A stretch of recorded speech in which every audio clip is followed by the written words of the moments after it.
I used to think the worst thing a man could find on his wife's phone was flirty messages, or maybe an ex sliding into her DMs. Turns out, those are rookie numbers.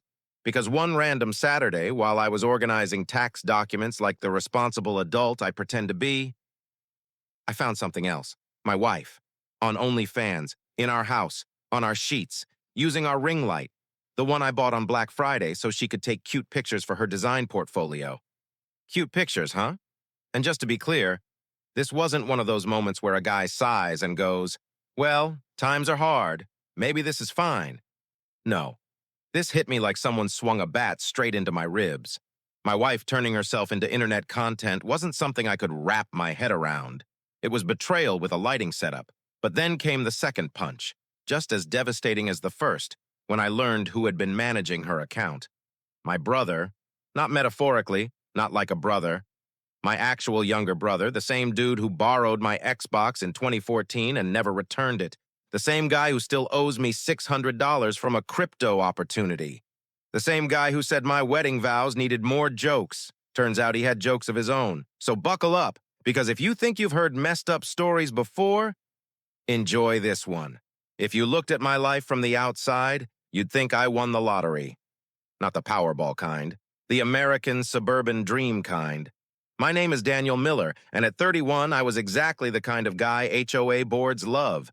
Clean lawn, tidy porch, pays dues on time, waves at neighbors, occasionally power washes the driveway for fun.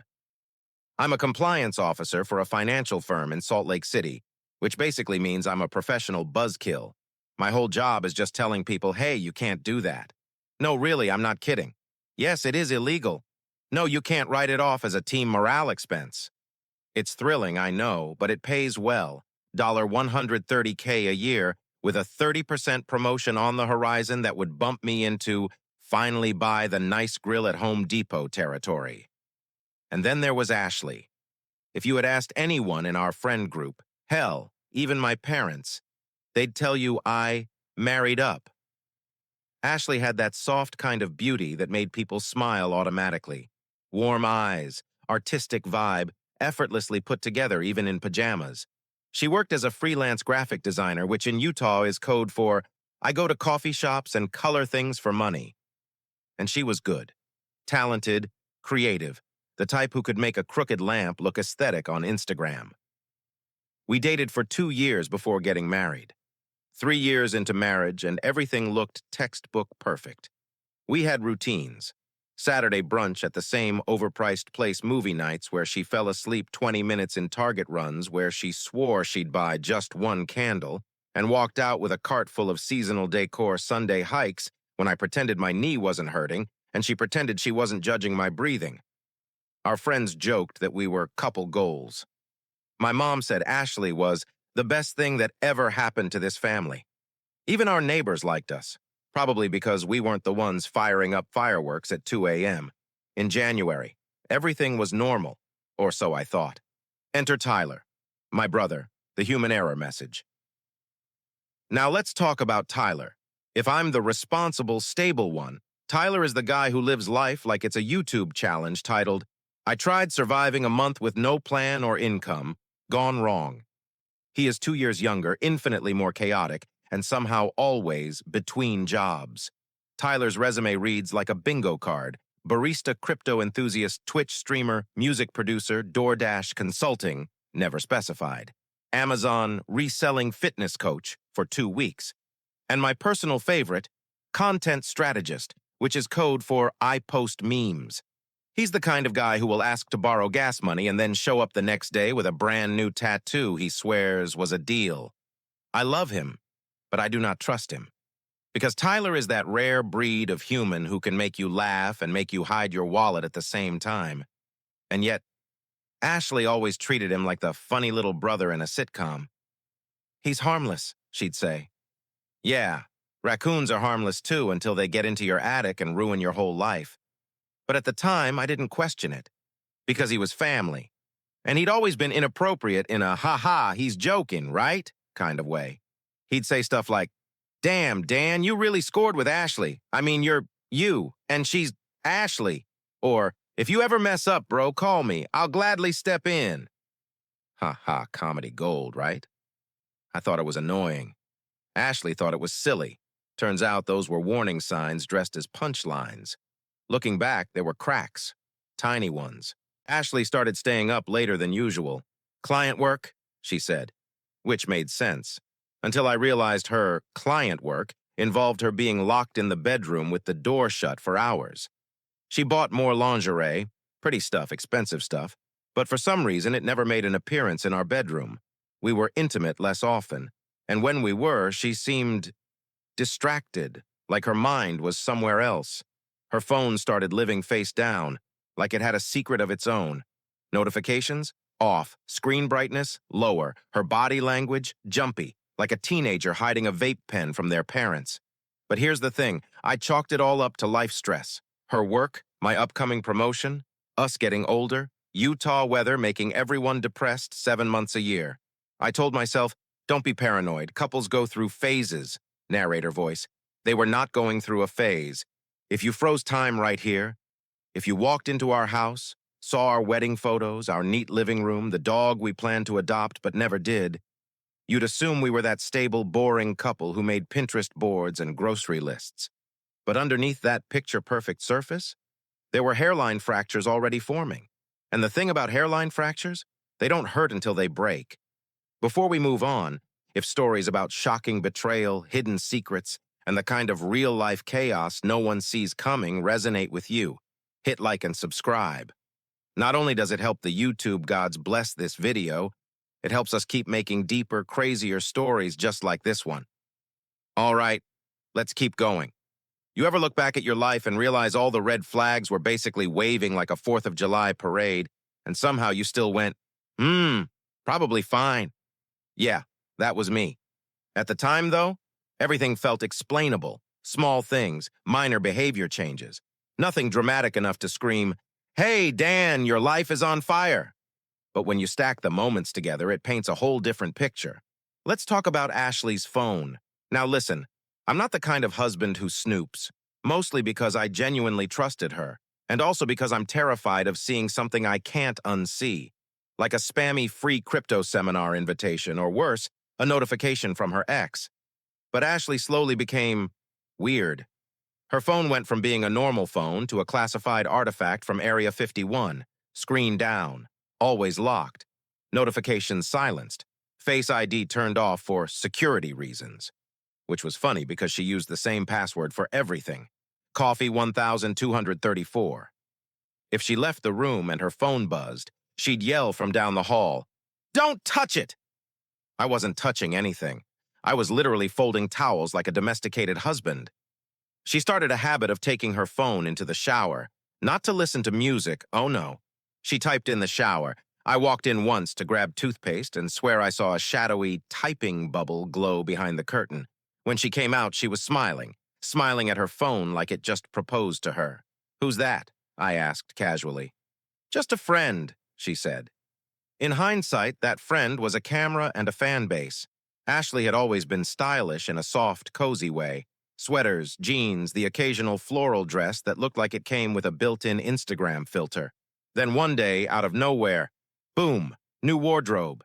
I'm talking silk robes, tight tops, lingerie sets, matching bra and panty combos, clothes that scream, "I'm about to shoot something and not a Zoom meeting." And here's the kicker. None of it ever appeared in our bedroom at night. I'd see the packages show up. I'd see the tags in the trash. I'd see outfits I 100% would have remembered. But when it came to us, sweatpants and oversized t-shirts, she'd say, "Oh, these are just for fun. Self-expression." Right. Self-expression for $12 a month per viewer. Our sleep schedule used to be synced like a married couple iOS feature. Lights out at 11, both asleep by 11:03. But suddenly, Ashley became nocturnal. She'd stay up until 1, 2, sometimes 3 a.m. I'd wake up half asleep and see the glow under the bedroom door like she was running a secret laboratory in there. "Babe, come to bed," I'd mumble. "In a minute." That minute lasted hours. She'd climb into bed at 3 a.m., smelling faintly of vanilla lotion and ring light heat, which I didn't even know had a smell until now. Her excuse? Freelance deadlines. Sure. And I'm the Queen of England. Ashley used to be all sunshine and Pinterest energy, but slowly she became more defensive, more distant, more secretive, more irritated by normal questions, more glued to her phone than ever before. There'd be moments where I'd ask something simple like, "Want breakfast tomorrow?" And she'd snap like I asked, "Would you mind committing tax fraud with me?" And then immediately apologize. "Sorry, I'm stressed." Stressed about what? She never said. But the stress wasn't coming from me or her design clients. It was coming from somewhere else. Someone else. One night, Ashley was on her phone on the couch. I sat next to her, leaned in a little, not even to look, just existing like a married person. She immediately jerked the phone away, violently, like I was the FBI. "Dan, don't hover."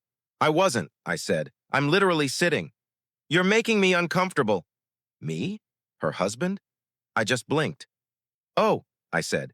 "Didn't know existing was a crime." She sighed dramatically.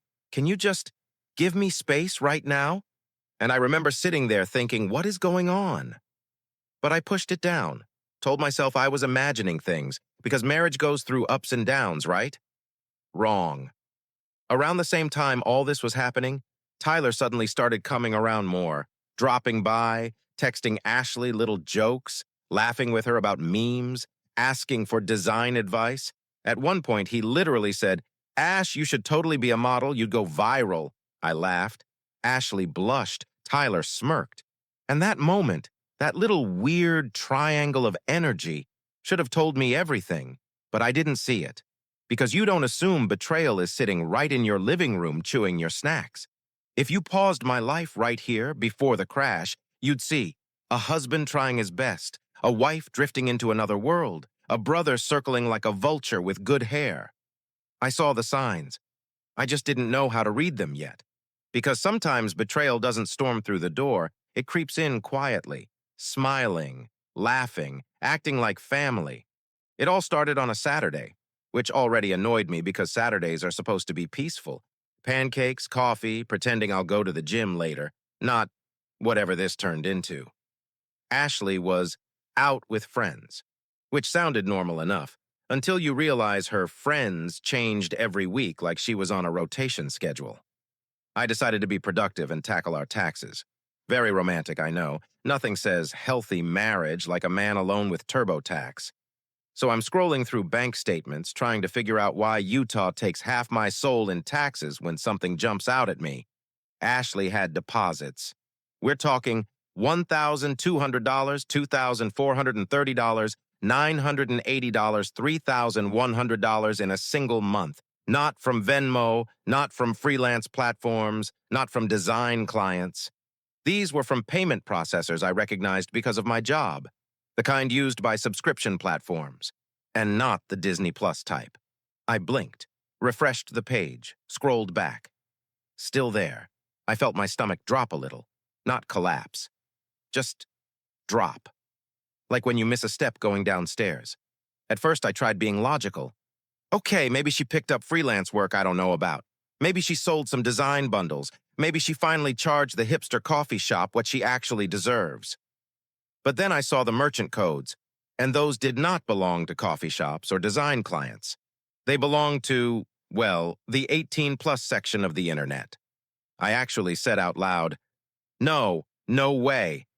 I opened a private browser window, which, ironically enough, is a skill my job forced me to get good at. I turned on my VPN like I was about to hack into the Pentagon. I started tracing the payment processors backward, looking for usernames, cross-referencing email metadata, reverse-searching handles. At first, I found nothing. Then I did. A username, generic, but just specific enough.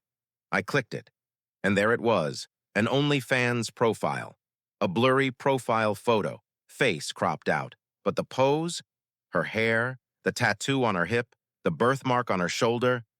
I didn't need CSI-level analysis. It was Ashley. I stared at the screen for a full minute, not blinking, not breathing normally, just staring. It's strange. The moment you realize your reality is fake doesn't feel like a movie explosion. It feels quiet, still, heavy, like someone suddenly put an elephant on your chest. I scrolled down a little. There were previews, lingerie shots, suggestive poses, one picture taken in our shower, the same one where I brush my teeth every morning thinking life is stable. There was even a short video teaser, no face, just her voice, her laugh. And I swear, hearing that laugh, the one I thought belonged to me, blasted a hole straight through my ribs. I felt angry, then confused, then angry at myself for being confused. Part of me wanted to slam the laptop shut. The other part needed answers. So, like an absolute psycho detective, I subscribed to my own wife's OnlyFans with a burner email, VPN on, prepaid card. If the FBI ever checks my browsing history, I hope they read the context. The page loaded, and suddenly, I wasn't looking at the Ashley I knew. I was looking at someone else. Someone who posed differently, talked differently, acted like a performer. And then I saw the line that would ruin my entire week. Custom content handled by manager. Manager? Who the hell needs a manager for this? My heart started pounding, and that's when I made the worst and best decision of my life. I messaged, not as her husband, as a subscriber. Hey, how do I request a custom? Do I talk to you or your manager? She replied in under 3 minutes. Talk to my manager, he handles everything. I'm just the face. The face? My hands went cold. I tapped the email in her bio, the business inquiries one. I ran it through every lookup tool I knew, which, as a compliance officer, is more than the average person could guess. And then, the recovery hint popped up. A username, a gamer tag, one I knew, one I grew up hearing through my parents' house walls, one I'd seen on PlayStation, on Venmo, on old Twitch clips, my brother's handle. Everything inside me went silent. Not shocked silent, not confused silent, nuclear-level silent, because in that moment everything clicked. The jokes, the comments, the way he looked at her, the late-night client calls, the closed bedroom door, the lingerie that never saw our bedroom. The truth wasn't just ugly, it was sickening. This wasn't just a betrayal, it was betrayal with someone I shared bunk beds with growing up. There's a moment in every mystery where the pieces stop being confusing and start becoming horrifying. For me, that moment was a random family dinner. My parents had invited us over for roast night, which is basically my mom showing off and my dad pretending he helped. The perfect Utah tradition. Tyler was there too, wearing that smug, relaxed, too happy expression he only uses when he's hiding something. He greeted Ashley with this overly warm, "Hey, Ash," lingering a little too long, smiling a little too wide. And Ashley? She looked nervous. Not just normal awkward nervous, more like, I hope he doesn't say something stupid and blow up my life nervous. And me? I saw it. But I didn't know the shape of it yet. Dinner was almost done when Tyler said something that made the universe hit pause. We were eating my mom's roast. Ashley complimented it. Tyler jumped in. Yeah, Ash always looks good eating. People would pay just to see that. I froze mid-chew. It wasn't the words. It was the tone. That same tone he used when he said, Dan's lucky he bagged you. You ever want a model? Call me first. Dude, she's got potential. Ashley's fork slipped. She kicked him under the table. Tyler smirked. Hear that? He said to me. She's violent now, real spicy. My parents laughed. Ashley didn't. I didn't. Because that wasn't a normal brother-in-law being annoying comment. That was a man making an inside joke with my wife, a joke I wasn't supposed to understand. Ashley went to the bathroom. Tyler scrolled on his phone. I walked behind him to grab water, and I saw it. Not the screen itself, the reflection in the microwave door, a messaging app, notification preview. Payment cleared for Ashley's custom. Send draft tonight. From of manager. He immediately swiped it away like it burned him. He didn't know I saw, but I did, and I felt my stomach drop straight into my shoes. We got home. Ashley said she was tired and went to change. 10 minutes later, my burner account got a notification. New content from Ashray XO. I opened it. There she was. Same outfit she wore at dinner, same nails, same hair, same earrings. Caption, quick drop before bed managers got you. Manager. His favorite word. The timeline made it worse. She posted after we got home. The lighting, our bathroom, the reflection in the chrome shower handle, her phone on a tripod, the camera angle, the same one on the ring light she kept for work. Nothing about this was speculation anymore. My wife was recording content in the same clothes she wore to family dinner. The manager was messaging her during dinner. And my brother? He was smiling the whole time. I sat there on the edge of our bed, staring at the screen like it was a crime scene photo. Everything lined up now. Her late nights, her closed doors, her new lingerie, her jumpy phone behavior, her client calls, Tyler's weird jokes, his smug attitude, their glances at dinner, that text reflection. I wasn't paranoid. I wasn't insecure. I wasn't imagining things. The truth wasn't hiding anymore. It was sitting in my hands, filmed in 4K, posted behind a paywall, managed by my own flesh and blood. I didn't cry. I didn't yell. I didn't breathe for a minute. Then something in me shifted.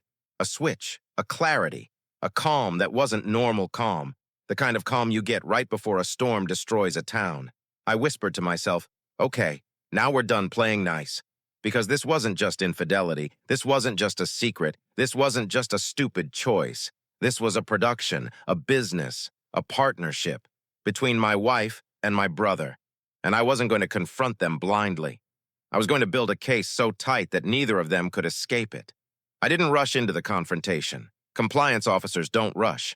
We document, we verify, we prepare. But by the time the evidence was all in front of me, screenshots, timestamps, bank trails, metadata, IP traces, I felt like a bomb waiting for someone to breathe wrong. Ashley came home early from a coffee meeting, which was hilarious because we had exactly one coffee shop in town that she actually liked, and she came back without a cup. I was sitting in the living room, phone on the coffee table, staring straight ahead like a dad who just found vape cartridges in his kid's laundry. "Hey, babe," she said softly, hanging her purse. "You home early?" "Yep." She froze. My tone wasn't angry. It wasn't loud. It wasn't anything. It was empty. And empty scares people more than yelling ever will. "Are you okay?" I nodded slowly once. "Sit." She hesitated, long enough for me to know she already knew something was wrong. She sat on the very edge of the couch, hands tangled together, eyes darting everywhere except at me. "Dan, what's going on?" I gently rotated my phone toward her, open on her OnlyFans page. Her face drained color so fast she looked like a ghost audition. "Ash," I said quietly, "you want to explain how my wife ended up on a subscription website?" She swallowed. I can explain." "I know you can," I replied. "I'm asking if you want to." Her eyes filled instantly. "I was scared. I needed money. I didn't want you to think less of me." "Less of you?" I said, voice cracking with disbelief. "You think this is about judgment? You think this is about what strangers online think?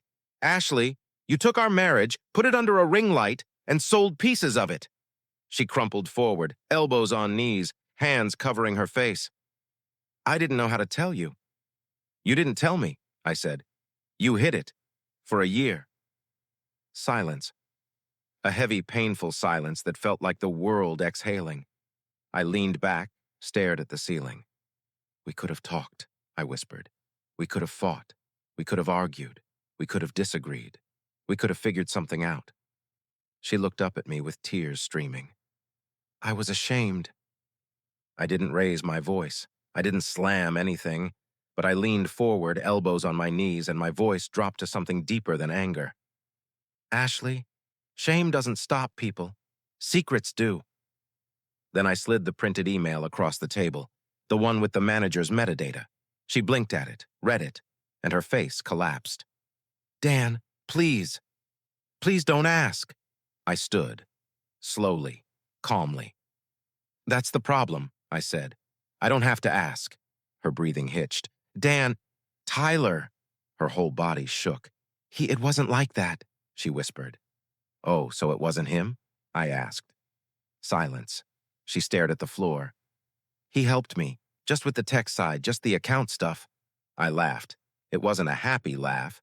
"Ashley, my brother was managing the bookings. He was running your content schedule, negotiating your customs." She sobbed hard enough that her shoulders jerked. "I never wanted it to go this far." "You let it," I said. "And he pushed it." I didn't yell. I didn't cry. I didn't lose control. I stood there feeling like someone had emptied me and forgotten to put the pieces back. "I'm going to talk to him," I said. "Right now." She grabbed my arm, gently, desperately. Please don't go. Please. Dan, please. I pulled my arm back slowly, not violently, just finally. And say what? I said quietly. Hey, man, thanks for turning my wife into your side hustle. Her breath broke again. I didn't mean for... You did, I said. You meant for it to stay hidden. I grabbed my keys. Ashley, this conversation isn't over, but this part of it is. She stood in the doorway crying, arms wrapped around herself like they were the only thing holding her up. I walked out. A soft door close always hurts more than a slam. Tyler opened the door like he'd been expecting a pizza delivery. Yo, Dan! I held up my phone, her page, his username, his email. His smile evaporated. Oh, he said. Yeah, I replied. Oh. He leaned against the doorframe, arms crossed like he thought he had leverage. So you found out? I stepped inside without being invited. I want to hear it from you, I said. Explain it. He shrugged. She needed help. I helped. Simple. You took a cut. She offered. You threatened my promotion. That was a joke, bro. I stepped closer. No, Tyler. A joke is when you hide my car keys, not when you hide a whole pornography business involving my wife. He swallowed, eyes darting. You're overreacting. Overreacting? I repeated, voice low. Overreacting is when someone freaks out over burnt toast. This is betrayal. From both of you. He tried to smirk again, but it didn't stick. You're acting like I slept with her, he muttered. I froze, slowly turned my head toward him. Why would you say that? I asked, voice quiet, dangerous. He blinked hard. I just meant, like, I didn't cross a line. You crossed every line, I said. Financial, emotional, ethical, family, marriage, boundary, loyalty. He opened his mouth. I raised a hand. No, you don't talk now. Tyler stepped back. For once in his life, he was scared of me. You managed my wife, I said. You watched, scheduled, monetized, and participated in the breakdown of my marriage. Stop! He shut up instantly. I didn't shout, didn't throw anything, didn't touch him. I just said one sentence. You're dead to me. He flinched like I'd hit him. I walked out, closed the door softly. That softness hurt him more than anything else I could have done. Ashley didn't try to run when I walked into the living room. She was sitting on the couch with her knees pulled to her chest, hoodie sleeves covering half her hands, eyes swollen from crying. She looked like she hadn't slept in days, probably because guilt isn't great at letting people rest. I sat across from her, not next to her, across. A full barrier of air and carpet between us, the kind of distance you can only earn by breaking someone's trust. She stared at me like she expected yelling, or thrown furniture, or anything explosive. Instead, I just said, tell me how it started. Her lips parted, barely, like she lost the muscle memory of how to speak. Dan, I don't know if... Start, I said. Calm, cold, no room for negotiation. She wiped her face with her sleeve and took a shaky breath. I wasn't getting freelance work, she whispered. For weeks, maybe months. Clients kept ghosting or delaying or canceling. I didn't want to tell you because you were already stressed with the promotion, and I felt like I wasn't pulling my weight. She looked down, fingers twisting the fabric of her hoodie.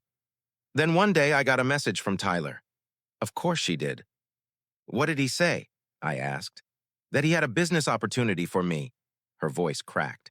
He made it sound so legit, so professional. I leaned in slightly. A business opportunity, I repeated quietly. To do what? Sell your self-respect? She flinched. He said it wasn't a big deal, she whispered. He said it was just photos at first. That I didn't have to show anything, that it was temporary. He said it would help me build confidence, that it was empowering. He said he'd handle everything so I wouldn't have to stress. My jaw tightened. Tyler? I asked. My brother Tyler said all that? She nodded rapidly. Yeah, he just kept saying it would help me get through the slow months, that no one would know, that he would take care of the business side because he knew the platform. I laughed once, not because it was funny, because I finally saw the whole picture. And you believed him? I asked. Ashley broke. Actually broke. I trusted him because he was your brother, Dan. I thought, if he's your family, he wouldn't let anything bad happen. I thought it was safe. I let the silence sit heavy between us. Then I stood. Not angrily, just enough to reclaim the room. You threw us away long before this conversation, I said quietly. You threw us away when you started getting naked for money. I paused, letting the truth land. And then you crushed whatever was left when you let my brother turn our marriage into his business. Her face twisted like the sentence physically hit her. I didn't mean... Stop! My voice sliced through hers. Meaning doesn't erase consequences. She grabbed at the edge of the couch, desperate. I told him no at first, she said through tears. I swear I did, but he kept messaging. He kept telling me you'd never understand, that you were too rigid, too conservative. He said I deserved financial independence. I laughed again, this one sharper. So he attacked me to recruit you. She swallowed hard. I'm so sorry, Dan. I never wanted it to go this far. It didn't go anywhere, I said. You followed it, step by step, boundary by boundary, until there was nothing left of the woman I married. Ashley sobbed harder. I was scared. I felt useless. And he made it sound easy. He said he'd handle everything, and he did. He set up the account, the schedule, the pricing. He wrote the captions. I just took the pictures and videos. You let my brother run a subscription service of my wife, I said, voice low and controlled. Do you understand how insane that sounds? Her face crumpled. I didn't think... That, I cut in, is the problem. She covered her face again, shoulders shaking. I hate myself for it, she whispered. I hate what I did. I hate that I hid it from you. I hate that I trusted him. Good, I said, because if you didn't hate it, I'd wonder what part of this marriage was ever real. She looked up, eyes red and terrified. Dan, please, I'm begging you, don't give up on us. We can fix this. I exhaled slowly, the kind of long, tired breath someone takes when the emotional bleeding finally stops. Fix? I repeated. There's nothing to fix. There's only the truth, and the truth is simple. I watched her brace herself. You didn't just betray me. I stepped toward the door. You recruited my brother to help you do it.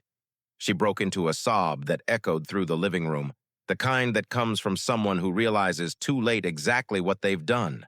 I didn't yell, didn't slam anything, didn't throw anything. I just walked out, because silence, when it finally arrives, is louder than any scream. The thing about betrayal is this. It isn't loud. It isn't dramatic. It isn't even immediate. It's slow, ugly, sticky, like you stepped in something you can't wash off. That's how the days felt after Ashley finally admitted. It all started with a message from Tyler, a business opportunity, her being vulnerable, him being opportunistic, and both of them deciding my trust wasn't worth as much as the money rolling in. I didn't yell. I didn't throw anything. I didn't lose my mind. I took all that hurt, all that humiliation, all that heartbreak, and I weaponized it. Because when you're a compliance officer in a porn-hating state like Utah, justice doesn't come in fists. It comes in paperwork. Ashley thought crying 3 nights in a row would soften me. She thought cooking my favorite meals would erase the image of her lingerie videos being packaged and sold by my own brother. She thought I was desperate was a bandage big enough to cover a stab wound. And she really thought we could talk it through, yeah. No. My lawyer prepped everything in 48 hours. Concealment of income, financial misconduct in marriage, undisclosed earnings, possible tax evasion, fraud by omission, contractual exploitation by a third party, aka Tyler the Clown.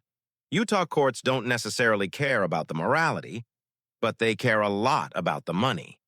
And suddenly, Ashley's side job had consequences she didn't put in her captions.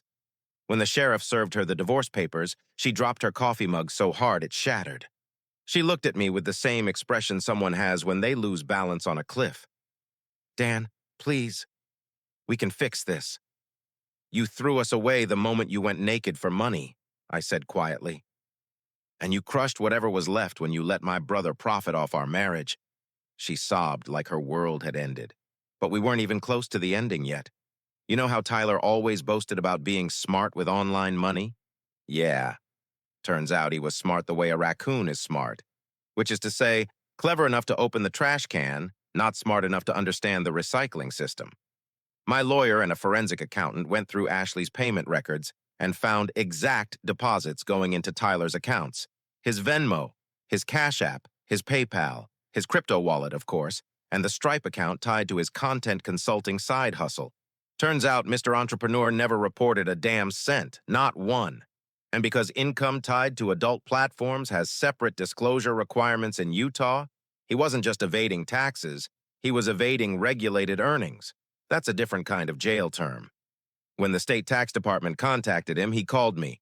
Bro, what did you do? They're saying I owe thousands. You do, I said, so pay it.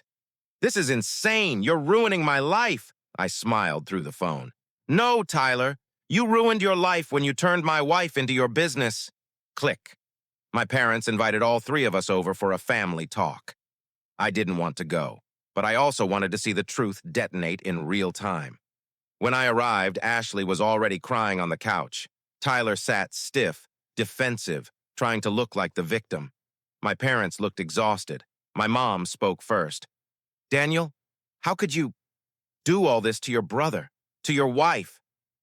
My jaw clenched so hard my teeth hurt. To them? I said. Are you serious?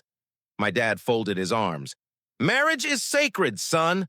I laughed, like chest-deep, bitter laugh. Marriage is sacred. Ask your daughter-in-law where she filmed her sacred content. Ashley sobbed harder. Tyler tried to jump in. Bro, listen. No, I said sharply. You listen. I turned to my parents. You want the truth? Here's the truth. Ashley hid over $30K of income. She filmed adult content in my home. She lied for a year. And Tyler, your golden child, was managing her account, taking a cut, negotiating her videos, and threatening my job when he thought I'd expose him. My mom's face changed. She looked at Tyler like she was seeing him for the first time. Tyler, please tell me this isn't true. He opened his mouth, closed it, opened again. It wasn't like that. Then explain, I said. He swallowed. She needed money. I was helping. I didn't force her. That's your defense? I snorted. You weren't the one taking your clothes off? My dad whispered, God help us. Ashley shook her head violently. I didn't mean for it to go that far, I snapped back. It went exactly that far because you let it. She covered her face. Tyler stood abruptly. Okay, that's enough. We're all just emotional right now. No, I said. This is the first time any of you have heard the truth without filters.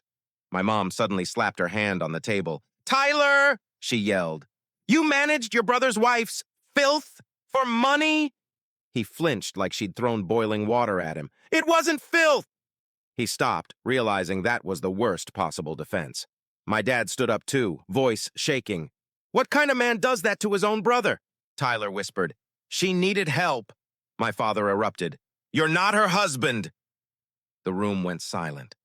Even Ashley froze. And for the first time, Tyler had no joke, no smirk, no snark. Just shame.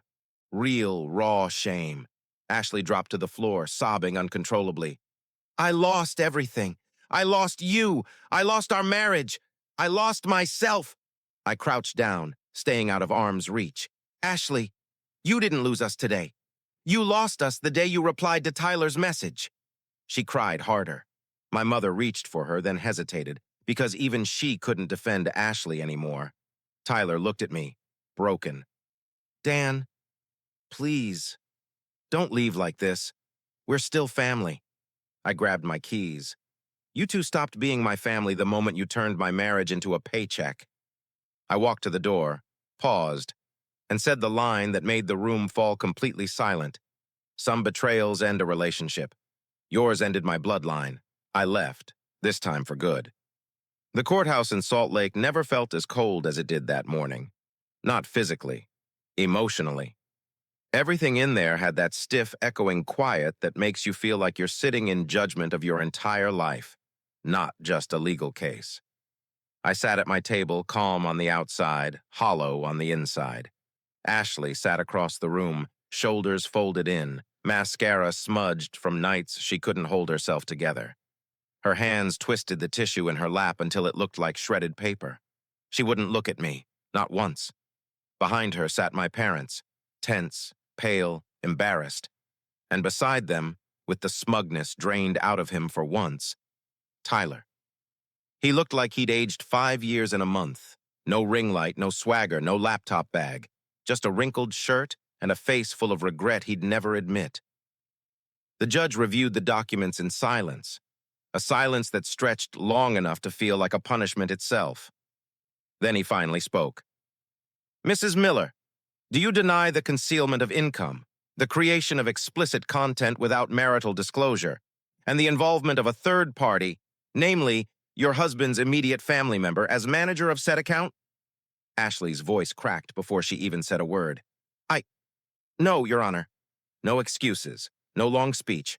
Reality had finally cornered her. The judge turned to Tyler.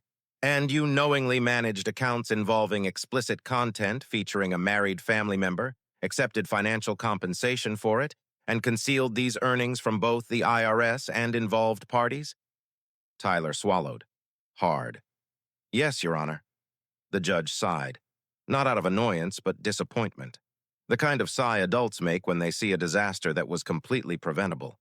He read out the verdict. No alimony. No marital assets awarded. Full ownership of the home transferred to me. Ashley keeps only personal belongings. Tyler flagged for tax review and financial investigation, restraining parameters for harassment, involvement, or interference. Every sentence landed on Ashley like a hammer. Her shoulders collapsed with each point. Tyler stared straight ahead, jaw locked, trying to pretend he wasn't shaking. My parents didn't say a thing, not even a whisper. The gavel hit the desk. "One final note," the judge said. "This court recognizes that betrayal within a family unit causes damage beyond financial metrics. However, the law must address the financial and ethical violations clearly presented. Case closed." And just like that, the marriage, the lies, the betrayal, the shame, it was officially over. I stepped outside into the crisp Utah air. It felt cleaner, like the oxygen finally belonged to me again. Ashley followed me out, walking slowly like her legs were too tired to hold the weight of what she'd done. "Dan," she whispered. I didn't turn immediately, because hearing her say my name still hurt. When I finally did, she looked small, smaller than I had ever seen her, hands shaking, eyes red, voice trembling. I'm sorry," she said. "For everything, for ruining us, for not telling you, for letting it get this far." I let her speak, but I didn't rescue her from the silence that followed. She wiped her face with shaking fingers. "I never meant to hurt you. I swear I didn't." My voice was low, controlled. "You didn't just hurt me, Ashley. You dismantled everything we built." She cried harder. "It wasn't supposed to be like that. Tyler said it could just be temporary, a way to get ahead. I was overwhelmed. I didn't know how to stop." I nodded slowly. "And instead of stopping, you doubled down." She nodded, breaking.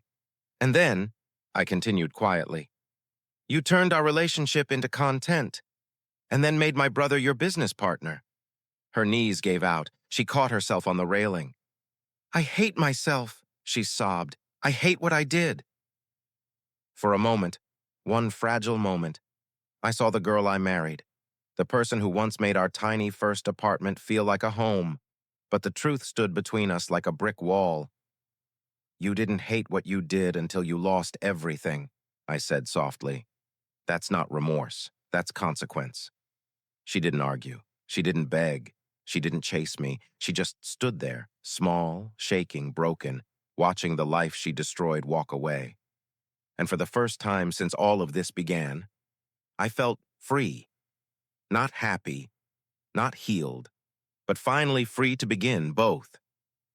The thing about court cases, especially messy ones, is that nobody expects them to leave the courtroom, but ours didn't just leave. It escaped, like wildfire. At first, it was just local gossip. Utah isn't exactly Los Angeles. People here talk, they whisper, they speculate. But then, someone online connected a few dots from the public records, screenshotted parts of the filings, blurred names, but not enough, posted about the case. Guy divorces wife after discovering brother managed her OnlyFans. And the internet did what it always does when it smells drama with moral clarity. It exploded. TikTok, Reddit, YouTube commentary channels. Threads started popping up with titles like, "This Utah betrayal story is insane." "Brother secretly running sister-in-laws of?" She really let her marriage become a partnership agreement. The man deserves a medal. It became one of those viral cases that people argued over while cooking dinner, while driving to work, while scrolling in bed at 2 a.m. Nobody knew our names, thankfully, but anyone who knew us recognized the story instantly. And then the fallout began. Ashley tried to keep her OnlyFans running on her own for about 2 weeks. The moment people started guessing who she was, the comments turned brutal. Her subscriber count tanked. The requests dried up. The easy money disappeared. She couldn't hide behind Tyler's marketing.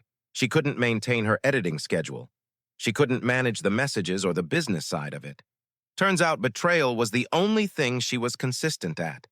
People stopped supporting her content once they heard she wasn't just unfaithful. She was colluding with my own brother. Her entire brand became the woman whose husband found out and left. No one pays for that. She stopped posting, stopped engaging, tried to find design clients again, but word spreads fast in creative circles. I later heard she moved out of state. Quiet town, cheap apartment, no sign of her online. It's strange how someone who lived in your home for years can disappear faster than a deleted browser history. Tyler had it worse. Much worse. People dug into his online past, found his abandoned YouTube channels, his half-baked crypto scheme, his cringe TikToks. Someone even found an old podcast episode where he said, "Family's just free support you don't have to thank." That clip alone became a meme. Whatever business opportunities he was hoping to build, gone. He couldn't show his face online without being flooded with, "Of manager bro, is that you?" Man tried to turn his brother's wife into passive income. Modern problems require modern betrayals. Brands he freelanced for dropped him. Friends ghosted him. Even people who used to think he was pretty funny stopped inviting him anywhere. You can't be a serial screw-up publicly. The internet has a long memory and a short tolerance. Eventually, he deleted everything. Socials gone, accounts wiped, online presence scrubbed. He didn't just lose money. He lost identity, because his identity used to be funny chaos guy. Now it was that dude. And nobody wants to be that dude. I worried at first. Compliance isn't exactly a scandal-friendly field. But when the dust settled, my boss called me in. He closed the door, looked at me, and said, "Dan, you handled a personal nightmare with the kind of composure most people can't manage during a fire drill." I shrugged. I had a lot of practice managing disasters. He smiled. "That's why we're moving forward with your promotion and the raise. You earned it." I didn't celebrate. Not then. It wasn't a cheer with champagne moment. It was a quiet, grounding moment. A reminder that not everything in my life was collapsing. Some things were steady. Some things were mine. Healing didn't come fast. It didn't come with a dramatic sunrise or a gym montage or therapy breakthroughs where I cried into a box of tissues. It came slowly, in the form of quiet mornings where my coffee didn't taste bitter, nights where I slept without checking the other side of the bed, workdays where I didn't clench my jaw every hour. My home stopped feeling like evidence of betrayal. It became a place again.